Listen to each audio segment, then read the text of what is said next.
this week I had a chance to watch a documentary called Secret Mall Apartment. I heard about this. I thought it was Dave Chen catnip. I think I've heard of this story. Yeah. So the idea is this is a documentary based off of a real life story of what happened. Have you guys ever been to the Providence Place Mall in Rhode Island? No, but I know what it is. Yeah. I've driven past that many times. I'm surprised you haven't been to New York because I've driven past it many times. I've driven past on it. my way never to went New York. Rhode Island. Yeah. I feel 90% sure that we did a We Have Concerns episode about this story.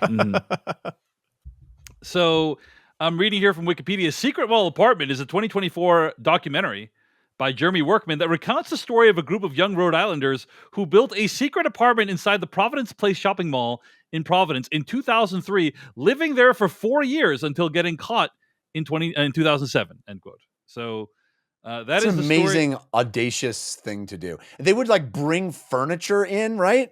Oh yeah, I mean it's crazy. Not only that. So first of all, the way they actually used footage that was captured contemporaneously during the time. And you might ask, how did they capture footage? Because it was 2003. This was pre-iPhone. Camcorders, baby.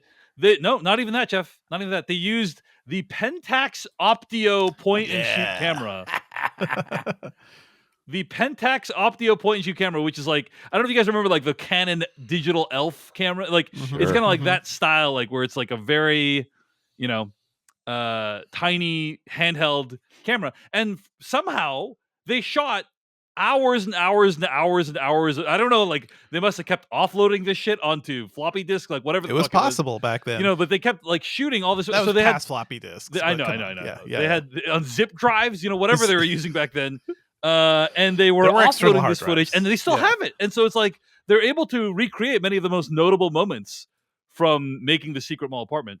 But Jeff, in addition to the furniture, I think they had hundreds and hundreds of concrete cinder blocks. That they hauled into this. So the idea is, okay, here is why and how this happened. There's a lot of gentrification going on in this neighborhood. They're building Providence Place. All the old Providence factories are going away. And there's this group of artists led by one dude, Michael Townsend, I believe is the name of the artist, who's thinking, man, I'm really not happy with all this gentrification. I'm really not happy with all this stuff going on. What if as an art project, and also he believes that art is not just like a work that you create. It's not just like a paint you put on a canvas and you display it. It's also like what you do. You know what I mean? Like the kind of modern art thing where, hey, I'm at the Tate Modern Museum, and like my art project is you sit down in this chair and I scream in your face for 7 minutes. Like that's the art, right? Like, do you believe that is art? Jeff Kanata, do you have a feeling on that? Do you believe something like that is art? I believe it can be art. I believe those things. I am steeped enough in my art studio days in college to believe, the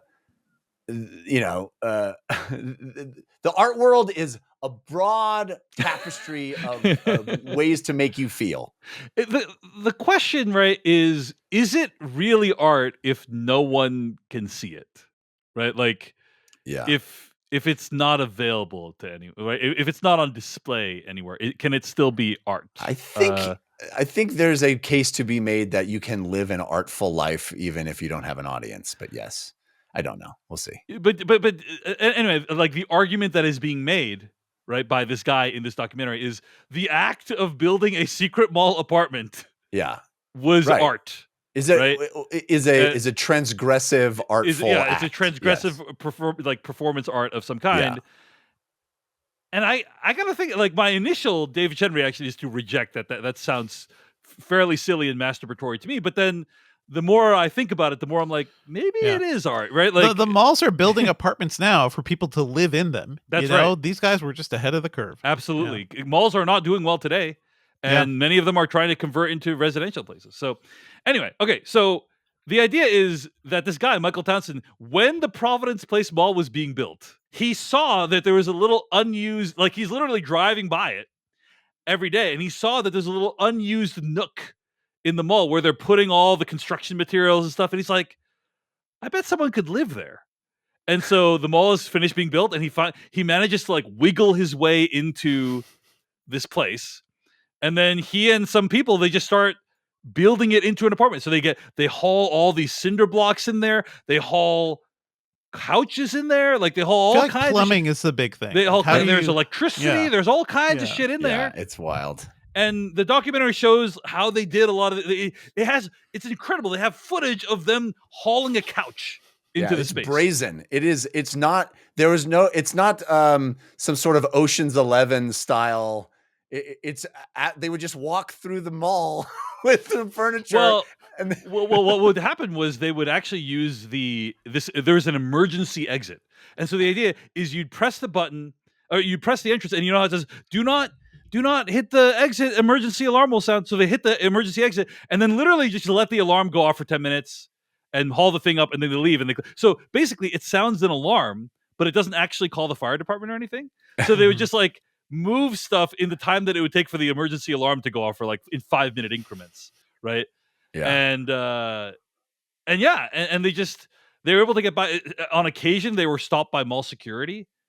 And it's like, hey, why do you have 50 cinder blocks with you? Like, why are you taking 50 cinder blocks and moving them into the mall via this emergency exit? And literally they're just like, hey, they say, hey, we just went to the Home Depot in the mall and we bought them at the Home Depot. And then like my brother has a car on the other side of the mall and we're just trying to go through the mall with the cinder blocks and get it to him. And they do acknowledge that white privilege played a part in this. They're all white. And they acknowledge that, hey, if we were people of color, probably couldn't have pulled that off. Yeah. Probably. But one thing they did point out is have a story, have conviction, believe in it. Yeah. And they will believe in it. Right. That's right. Isn't it there were TikTok videos of people trying to do, like, if you're carrying a ladder, nobody's going to question why you're going into a place. And they like did it in several places. That's so true. That's so true. Yeah. So I was able to find this. It turns out my science podcast called We Have Concerns. We did an episode on March 17th, 2023. It was released on March 17th, 2023, called Another Brick in the Mall, where we talk about this story. It's an hour-long episode. I'd like to hear me and Anthony Carboni talk about this. Fascinated by this whole process. It's completely wild, and I want to watch this documentary because I was enamored by this story when we talked about it 2 years ago. The documentary is less focused on the logistics of it. It has a lot of that logistics, but it's more about how this is kind of an art project for the main character, Michael Townsend. It's more about like, is this art? Hey, Michael Townsend's an artist. Look at all these things he does. And I really wish that usually I'm mad that documentaries are too prurient. They're too, hey, they're just addressing the most sensationalistic aspects of the story. This is one that I wish had done more of that I wish had done more of like, how'd you get all this shit in there? What was it like? How did you go to the bathroom? What happened when you were caught? Because we all know that eventually they were caught. That's how we know about it, right? So like, what happened when you were caught? How did everyone react when you were caught? All this stuff. And it really doesn't do a lot of that stuff, which I think is kind of a bummer. It's more just about, what is art? Is this art? Is it the nature of art? And so on. And I'm less interested in that personally, but still a fascinating story. It's a well put together documentary, and they got pretty much all the participants who were in secret mall apartments. Are they still doing stuff like this? They are still doing art. Yeah. They're still doing art. They're like an artist commune group. Yeah, of sorts. Yeah. So I want to say another quick anecdote, if I may, about this. I think this is right around the same time. Maybe it was, now that I reflect on it, maybe it was partially inspired by doing this story on We Have Concerns, but shortly around this time, I also tried to pitch a show to networks that I think is a brilliant idea. I partnered with this production company. We did a whole pitch deck and like went out to basically all the streaming services and all the networks, and we pitched a show that the short version was Survivor in a mall. So basically the idea is, you stay in an empty mall and you have access to the stores and stuff, and there's games you play, and it opens up stores and stuff like that. It was really a cool idea. The best part about it, which by the way came after the idea, was the title I came up with, which was To Rule the Mall, which I thought that should sell the show in and of itself. Yeah, that's good, Jeff. That's good. Yeah. We could not get anyone to bite. I thought it was brilliant. We came up with the whole structure for the show. We had, like I said, a whole pitch deck. We went out and pitched it, and we could not get anyone to bite because they said no one cares about malls anymore. Malls are dead. No one cares about malls. But we found tons of evidence on YouTube and elsewhere where the whole idea of spending the night in a mall, Mannequin style, the old movie Mannequin, right? Is like this thing that people do, YouTubers do, or you try to, and they record their, they try to, you try to hide when the mall closes so that the security guards don't see you. And then you wake up, you come out when the everyone has left and you have your run of the place. And so it's something that happens not infrequently among YouTubers, and you can find a bunch of people who have done it and recorded it. I'm sure it's illegal or at the edges of legality, but quite entertaining in my opinion to see how people go about trying to secret themselves inside a large, corporate structure like this. So anyway, as featured in Better Call Saul, right? So it's happened. Let me ask you a question. First of all, Jeff, have you seen Better Call Saul yet? Yeah, you got to watch that, man. Catch up, Jeff. Really good. I know. Brilliant. Okay. I want to. I don't not let me ask you a question. Of course, as you said, it's at the edges of legality at best, probably illegal, certainly against the rules of the company. And we do not endorse. We would never endorse any such activity here on this podcast. Having said that, let's say for whatever reason you guys were hidden away in a mall, and therefore you woke up. You woke up. You were in the mall. You had your whole run of the place overnight. What would be the thing that you would want to do if you had your run of the mall and there was no legal consequences? Let's say, like it's you and the mall, and you can do whatever you want. What's the first thing you would do? Depends on what's in the mall. Yeah. What's the first thing you would do? I think DaVinci needs. I've done as I said, as a result of this project that never got off the ground, I did an inordinate amount of thinking about this topic. So, DaVinci, I'd like to hear yours. Jeff is fully prepared. Well, you should go first then, Jeff, because you have it right at the tip of your tongue. Then, so what's the first thing you would do? We came up with all kinds of cool events, but the fun thing, right, is to raid the department store or like the home goods store, and the fun thing, you can, it's fun to sleep in the bedding section, the beds, but you go to the hardware store, you go to the sporting goods store, and you raid that, and then you create all kinds of fun moments where you're skidding down the escalator on things, you're zooming down the, a lot of the YouTubers will get like scooters or something and just zoom down the long hallways with shops on either side. So it's that fantasy of while the mouse is away, while the cat's away, the mouse will play. The notion of doing something you're not supposed to do in this big place when people are around. Yeah, I'm gonna say for me, I've always wanted to try Cinnabon. Like I've never. You can do that, possible. Actually. Yeah. In fact, they'll deliver it to your house. Whenever I'm at the mall, I'm always like, "Oh, the Cinnabon smells amazing," but I feel bad about eating Cinnabon because it's probably so bad for you. So it's also it's like the worst cinnamon bun. It's not that good. But at night when no one can see me, at night when no one can see me, no one can see your shame. Yeah, a completely different topic, and it's hilarious. So for me, I'd eat the Cinnabon, and then I'd probably just take a bunch of the Apple Store products. That's kind of what I would do. Yeah, I had to hide in this mall to cheat on my diet. I would finally get an Apple Vision Pro. That would be what I would do. There you go. No, the point is not to steal things. The point is to the point is to go in, stay there, have a ton of fun, and then put everything back where it was so no one knew it even happened. What if I didn't have to put everything back? We just learned you and I should not be secret mall apartment buddies, Jeff. What is this tub of Cinnabon goop playing out for? Oh my God, there's a guy here and he's passed out with Cinnabon icing all over his face. So many Better Call Saul references in this episode. Yeah, it's true. That is a Better Call Saul reference as well. Yeah, all right, another one. Devindra, what would you do if you were in a mall? As part of this thing, like the cleanup. Like, I don't mind not stealing things, but don't make cleanup part of the fantasy. Come on. You escape. You escape. Jesus, let them deal Jeff. with the mess. Jesus. Nonsense. No. Nonsense. What? But as somebody who... the devil's greatest accomplishment was making people believe he didn't exist. Sure. Okay. Guys, make sure to schedule 2 hours for our Wild Nights cleanup party. Yeah. I agree. Go wild, why is cleanup part of the fantasy? Anyway, go ahead, Devindra. What would you do?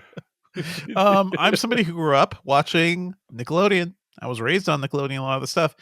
I've always wanted to recreate the Nickelodeon Super Toy run. The Super Toy run looked like such a blast. Looked like such a thing. I wouldn't, you don't do it to steal it. You just do it. The thing is that toy stores don't really exist in malls anymore because Toys R Us is dead. Yeah. So that's true. There's no KB toys. Yeah. No KB. Toys R Us, none of it. Yeah. You get a little bit of Toys R Us. It's in Macy's now. It's like a little subsection of Macy's. But in terms of other stuff, if there's a Best Buy, I'd go to their little screening hole and just blast movies on the best speakers they have. If there is a movie theater attached, then we'll be up there playing whatever we want, just having a hell of a time. But there really isn't that much to do in a mall. Malls have gotten really boring, guys. It's really just the remnants of the clothes stores and maybe a Hot Topic and bad snacks like Cinnabon. There's just not much else going. And I have some big malls near me. It's really boring. You sound like the executives at Hulu. I mean, your pitch should have been, we're gonna make malls a thing again. We're gonna revive interest in malls. Yeah. Dude, we had literally had a mall chain on board. They're like, yes, let's do this. We had location. We had a whole package, dude. It was very far down the road. And I was partnered with a production company that does reality TV stuff. They thought it was a great idea, but just none of the networks would bite. It was really sad. Well, I think we all know what you have to do, which is stage an elaborate art project in which you protest gentrification of malls via living inside of one for 4 years. And that's exactly what the subjects of Secret Mall Apartment did. I have to say, it's a very silly title, in my opinion, because it's so thuddingly on the nose, and yet it works. It's compelling. It's compelling. It's it captures in the title what the movie's about. Guys, what are we doing tonight? Secret Mall Apartment. Yeah. What are we watching tonight? Secret Mall Apartment. What's that about? Have you read the title? Secret Mall Apartment. Anyway, this is available on video on demand right now. Solid documentary. I wish it went into more of the kind of, like I said, these questions I have. All the questions you've had. I wish you would answer more of those. But it's still interesting and astonishing. The footage that they have shot on Pentax Optio cameras. So check it out on video on demand. What's the resolution of that Pentax? 480p. I mean, those it looked like were 360p, basically, from what I could tell. Yeah. It looked like. But I shot bad. a lot of video. I had those Canon Power Shots back in the day. I shot video on those things, and it looked okay. It looked worse than 28 Days Later. Wow. So yeah, substantially worse than 28 Days Later. But it has audio, it's enough that you can understand what's going on. So it's actually really, really impressive. Thank you so much for watching this video of the Filmcast. Check out these other videos that we have available, and be sure to hit like, subscribe, and hit that bell icon to get other videos from us in the future. You can also go to thefilmcast.com to catch all of our audio podcast versions of all of our episodes. And support this podcast at patreon.com/filmpodcast, where you can sign up for ad-free episodes and exclusive After Darks. Thanks so much to everyone who makes the Filmcast possible.